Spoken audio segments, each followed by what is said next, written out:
నీకు తెలిసిన పని హ్యాపీగా నువ్వు వర్క్ చేసుకోవచ్చు. కొందరు జాబ్ చేయడానికి పుడతారు, కొందరు బిజినెస్, కొందరు ఏది చేయలేరు. నేను ఆ మూడో టైప్. నేను అది చేస్తాను ఇది చేస్తాను కబుర్లు చెప్తావుగా. పోరాడాలి పోరాడాలి, పోరాడకపోతే ఊరికే పెట్టేస్తారంట అన్నం. నెక్స్ట్ ఇయర్ కూడా ఇలానే జరిగితే అప్పుడు కూడా అవ్వకపోతే ఆ next year you don't say when you quit. Let's sir please. చూసావా, you give up and you walk away every single time. Life తో కూడా ఇదే చేస్తున్నావు. ఆ జనాలు ఆ కాల్ చూస్తుంటే మన వల్ల అయ్యేలా లేదురా. చిన్నప్పటి నుంచి భయం. చిన్నప్పుడు కరెంట్ పోతే భయం, నానంటే భయం, స్కూల్ అంటే భయం, రిమార్క్స్ వస్తే భయం, తప్పించుకొని తిరిగేవాడిని. నాకు రెస్పాన్సిబిలిటీస్ ఇష్టం లేదు, రెస్పాన్సిబిలిటీస్ అంటే భయం. రెస్పాన్సిబిలిటీస్ అనేవి మనిషిని ఒక లూప్లో కట్టిపడేస్తాయి. ఫ్యామిలీ అండ్ సొసైటీ కోసం బ్రతికేలా చేస్తాయి. Job, family, salary, job, family, salary, job, family, salary. Think చేయి, ఇలాంటి లూప్లోని నువ్వు కూడా ఇరుక్కున్నావంటే నీ ప్యాషన్ వైపు నువ్వు స్టెప్ వేయడానికి చాలా ఆలోచిస్తున్నావు అని అర్థం. ఈ ప్రెషర్ నుండి మనం ఎలా బయటకు రావాలి? Hello guys, this is Andrew. 20 to 25 age మధ్యలో కొన్ని ఆలోచనలు అనేవి మన మెంటల్ హెల్త్ని చాలా డిస్టర్బ్ చేస్తాయి. ఫియర్, యాంగ్జైటీ, స్ట్రెస్ ఇవన్నీ క్రియేట్ చేస్తూ ఉంటాయి. ఇలాంటి థాట్స్ గురించి మాట్లాడడానికి ఎవరూ లేరు. దీనికి సొల్యూషన్ ఏంటా అని వెతుకుతున్న ఒక వేలోనే వచ్చిందే ఈ 1% థాట్స్ పోడ్కాస్ట్. ఈ పోడ్కాస్ట్లో కెరీర్ గురించి, సొసైటీ గురించి, మన గురించి మనం ఎలాంటి కేర్స్ అనేవి తీసుకోవాలి అనే వేలో మాట్లాడదాం అండ్ డిస్కస్ చేద్దాం. ఇప్పుడు దాకా ఛానల్ని సబ్స్క్రైబ్ చేసుకోకపోతే సబ్స్క్రైబ్ చేయి అండ్ ఈ జర్నీలో కంటిన్యూ అవ్వు. రెస్పాన్సిబిలిటీస్ అనేవి మనిషిని చాలా వీక్గా అండ్ మెంటల్ ప్రెషర్ని బేర్ చేసేలా చేస్తాయి. అసలు ఈ రెస్పాన్సిబిలిటీస్ మనం ఎందుకు తీసుకోవాలి? మగాడిగా పుట్టిన తర్వాత ప్రతి ఫ్యామిలీలో రెస్పెక్ట్ అనేది కావాలంటే నువ్వు ఎర్నింగ్ చేయడం మొదలు పెట్టాలి అండ్ నీ రెస్పాన్సిబిలిటీస్ని నువ్వు ఫుల్ఫిల్ చేయాలి. ఫ్యామిలీ గురించి అండ్ సొసైటీ గురించి ఇలాగే చాలామంది ఆలోచిస్తూ వాళ్ళ ప్యాషన్ని దూరం పెడుతున్నారు.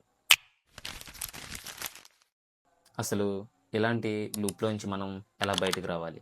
సెల్ఫ్ని నువ్వు క్వశ్చనింగ్ అనేది చేసుకోవాలి. నీ సెల్ఫ్ నువ్వు క్వశ్చనింగ్ అనేది చేసుకోవాల్సిన క్వశ్చన్స్ ఏంటంటే, నెంబర్ 1, ఎవరికి నువ్వు సమాధానం చెప్పాలి? ఫ్యామిలీ. నాకు తెలిసి ఈ సెల్ఫిష్ వరల్డ్లో నీకు నువ్వు రియల్గా సక్సెస్ అవ్వాలి అని కోరుకునే వారిలో ఫస్ట్ వన్ పేరెంట్స్. అండ్ నీ లైఫ్లో వేరే వాళ్ళు ఎవరైనా ఉంటే అది నీ లక్. అలాంటి వాళ్ళకి నువ్వు సమాధానం అనేది చెప్పాలి. అసలు ఈ జాబ్ నీకు ఎందుకు నచ్చట్లేదు, నీ ప్యాషన్ వైపు నీకున్న ఇంట్రెస్ట్ అండ్ దాన్ని చేయడం వలన నువ్వు ఎంత హ్యాపీగా ఉంటున్నావో వాళ్ళకి చెప్పి కన్విన్స్ అనేది చేసుకో. Skip negative people. ఎవడో ఏదో అంటున్నాడని నీ ప్యాషన్ వైపు నువ్వు వేస్తున్న స్టెప్ని స్టాప్ చేయకు. నీ వల్ల కాదు, ఇది మనకెందుకు, నీకు ఇవన్నీ సూట్ కావు, ఇలాంటి మాటలు చెప్పే నెగిటివ్ పీపుల్ని స్కిప్ చేసే, వాళ్ళ మాటల్ని పట్టించుకోకు. నువ్వేంటో నీకు తెలుసు.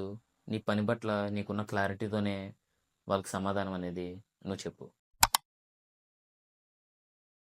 నీ కెరీర్ పట్ల ఎంత లవ్ ఉందో నీ వర్క్తో నువ్వు అనేది నిరూపించాలి.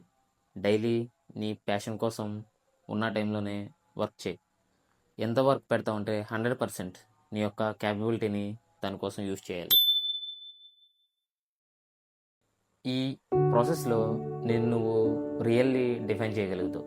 నీకు నచ్చలేని పని చేస్తూ ఎవడో కింద నువ్వు బానిసలా బతుకుతున్నాను అనే ఫీలింగ్తో నువ్వు రోజు బేర్ చేసే మెంటల్ ప్రెషర్ నుంచి సమ్ రిలీఫ్ ఆ టైంలో నువ్వు అనేది అనుభవిస్తూ ఉంటావు. ఆ ప్రెషర్ని హ్యాండిల్ చేయలేక చాలామంది చాలా విధాల బ్యాడ్ హ్యాబిట్స్కి అండ్ సమ్ డిప్రెషన్లోకి వెళ్ళిపోతున్నారు. అలాంటి థాట్లో నుంచి బయటికి రావడానికే ఈ సమ్ టైం మేనేజ్మెంట్. నీ కెరీర్ కోసం సమ్ టైం తీసుకో.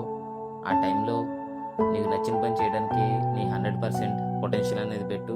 అండ్ నెంబర్ 3, నెగిటివ్ పీపుల్ని స్కిప్ చేసే. ఇదే నీ ప్యాషన్కి నువ్వు ఇచ్చుకునే ఒక ఆపర్చునిటీ. చాలామంది 99% ఆఫ్ ద పీపుల్ నచ్చలేని జాబ్ చేస్తూ ఇంట్లో వాళ్ళ కోసం అండ్ సొసైటీ కోసం బ్రతుకుతూ వాళ్ళ ప్యాషన్స్ని వాళ్ళు కిల్ చేసుకుంటూ నచ్చలేని లైఫ్ని లీడ్ చేస్తున్నారు. అట్లీస్ట్ నువ్వు నీకు నచ్చిన పని చేయడానికి ట్రై అయినా చేస్తున్నావు. ఆ జర్నీలోనే నిన్ను హ్యాపీగా చూసుకో.